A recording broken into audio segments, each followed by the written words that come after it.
कहानी शुरू होती है एक छोटी सी प्यारी लड़की से। हाइडी अनाथ है बेचारी।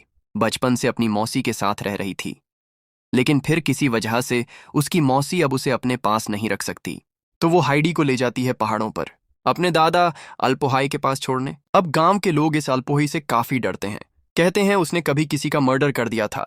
लेकिन हाइडी की मौसी इन बातों पर ध्यान नहीं देती, ना ही ये सोचती है कि कहीं हाइडी को कोई खतरा तो नहीं। बस हाइडी को उसके दादा के घर पहुंचा देती है। रास्ते में हाइडी उस टाइट ड्रेस से परेशान हो जाती है, तो क्या करती है, ड्रेस उतार फेंकती है और खुली हवा में मस्त होकर घूमने लगती है। जब वो एल्पोहाई के घर पहुंचते हैं तो दादा साफ मना कर देते हैं, मैं हाइडी को नहीं रखूंगा। मौसी कहती है, ठीक है ले जा रही हूं, लेकिन चुपचाप हाइडी को वहीं छोड़कर भाग जाती है। अल्पोहाई जब देखता है हाइडी को अकेला छोड़ दिया गया है, तो गुस्से में दरवाजा बंद कर लेता है। हाइडी मजबूरी में बकरियों के पास बाड्ढे में सोती है। अगले दिन अल्पोहाई उसे बकरी का दूध देता है और फिर एक पादरी के पास ले जाता है। पादरी चेक करता है, हाइडी बिल्कुल ठीक है। वो अल्पोहाई को समझाता है कि अब हाइडी की जिम्मेदारी उसकी है। अल्पोहाई फिर भी मना करता है, तो पादरी कहता है, ठीक है 3 दिन तक देखते हैं, शायद किसी किसान को बच्चे की मदद चाहिए। फिलहाल अल्पोहाई उसे घर में आने देता है, लेकिन घर में सब कुछ अकेले रहने के हिसाब से ही सेट है। हाइडी को भूसे का ढेर दिखता है, वहीं वो अपना बिस्तर बना लेती है। अगले दिन हाइडी की मुलाकात होती है। वो रोज अल्पोहाई की बकरियों को चराने ले जाता है। एक दिन अल्पोहाई हाइडी को भी उसके साथ भेज देता है। हाइडी को बाहर जाने का मौका मिल जाता है और उसे बहुत मजा आता है। पीटर चुपके से हाइडी का लंच खा लेता है, लेकिन जब हाइडी देखती है तो वो बकरियों पर इल्जाम लगा देता है। फिर 2 बकरियां लड़ पड़ती हैं। पीटर डंडा चलाता है। हाइडी को बुरा लगता है। वो उसे वादा करवाती है कि वो बकरियों को नहीं मारेगा और बदले में वो रोज आधा लंच बांटेगी। धीरे धीरे हाइडी को सब कुछ अच्छा लगने लगता है, लेकिन जब वो अल्पोहाई से अजीब तरह से पेश आने लगती है तो दादा समझ जाते हैं कि उसे गांव वालों की बातें पता चल गई हैं।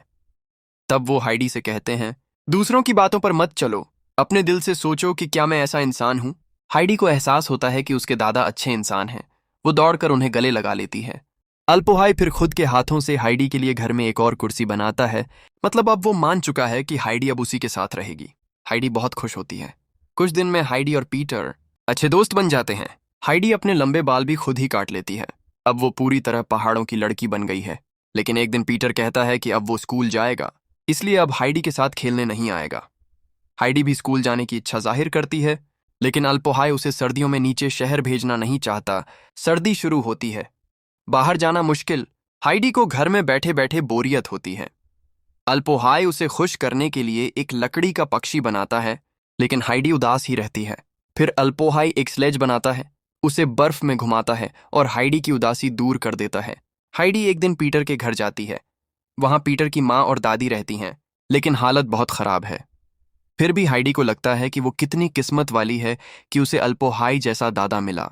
अब सब कुछ अच्छा चल रहा होता है, लेकिन तभी फिर से मौसी आती है और कहती है, अब मैं अच्छी नौकरी में हूं, हाइडी को वापस ले जाने आई हूं। अल्पोहाई उस पर भरोसा नहीं करता, लेकिन मौसी फिर से चालाकी से हाइडी को बहला फुसला कर ले जाती है। हाइडी को लेकर मौसी फ्रैंकफर्ट पहुंचती है, जहां एक अमीर खानदान के साथ एक आलीशान हवेली है। हाइडी को वहां एक लड़की क्लारा की साथी बनाकर रखा जाता है। क्लारा चल नहीं सकती। हाइडी और क्लारा बहुत अच्छे दोस्त बन जाते हैं। हाइडी धीरे धीरे घर के नियम सीखती है, पढ़ना लिखना भी शुरू करती है। लेकिन हाइडी को पहाड़ याद आते हैं। वो अकेले ही अकेले छत पर जाकर आसमान निहारती है, जहां उसे सिर्फ इमारतें दिखती हैं। एक दिन क्लारा के साथ हाइडी चुपके से हवेली से बाहर चली जाती है। शहर की ऊंची टावर तक जाती है, लेकिन वहां भी पहाड़ नहीं दिखते। क्लारा एक बिल्ली खरीद लेती है, और जब वो दोनों वापस आती हैं तो सब लोग घबरा जाते हैं। गवर्नेस फ्राउलाइन हाइडी को दीवार की ओर खड़ा कर देती है सज्जा के लिए। हाइडी को बहुत बुरा लगता है। फिर हाइडी की हालत खराब होने लगती है। डॉक्टर कहते हैं कि हाइडी को घर की याद, होम सिकनेस हो रही है। अगर जल्दी घर ना भेजा गया तो तबीयत और बिगड़ जाएगी। आखिरकार क्लारा के पापा उसे समझाते हैं कि हाइडी को वापस एल्पोहाई के पास जाना होगा। क्लारा पहले गुस्सा हो जाती है, लेकिन हाइडी उसे समझा देती है और क्लारा मान जाती है। हाइडी जब वापस गांव लौटती है तो पूरा गांव खुशी से झूम उठता। अल्पोहाई फिर खुद के हाथों से हाइडी के लिए घर में एक और कुर्सी बनाता है। मतलब अब वो मान चुका है कि हाइडी अब उसी के साथ रहेगी। हाइडी बहुत खुश होती है। हाइडी अब पढ़ाई भी करती है और क्लारा को खत भी लिखती है। क्लारा जब खत पढ़ती है तो रो देती है। उसे याद आता है कि उसने हाइडी से ठीक से विदा भी नहीं ली थी। क्लारा की दादी फिर से क्लारा को हाइडी से मिलवाने गांव लाती है। दोनों सहेलियां मिलकर मस्ती करती हैं, लेकिन पीटर जलन महसूस करता है और क्लारा की व्हीलचेयर को एक दिन पहाड़ी से धक्का दे देता है। लेकिन तभी कुछ चमत्कारी होता है। क्लारा एक तितली के पीछे दौड़ते हुए खुद से खड़ी हो जाती है। हाइडी और पीटर की मदद से वो फिर से चलने लगती है। क्लारा के पापा और दादी जब आते हैं और क्लारा को चलते हुए देखते हैं, उनकी आंखों से खुशी के आंसू बहने लगते हैं।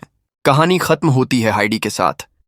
वो फिर से बकरियों के साथ मस्ती करती है, लेकिन अब उसके पास एक डायरी भी है जिसमें वो रोज अपनी जिंदगी की बातें लिखती है, अपने सपने पूरे करती है। और इस प्यारी सी कहानी के साथ फिल्म एक दिल छू लेने वाले मोड पर खत्म होती है। अगर आपको कहानी अच्छी लगी तो जरूर लाइक करो, शेयर करो और अगली बार फिर मिलते हैं एक नई दिलचस्प स्टोरी के साथ।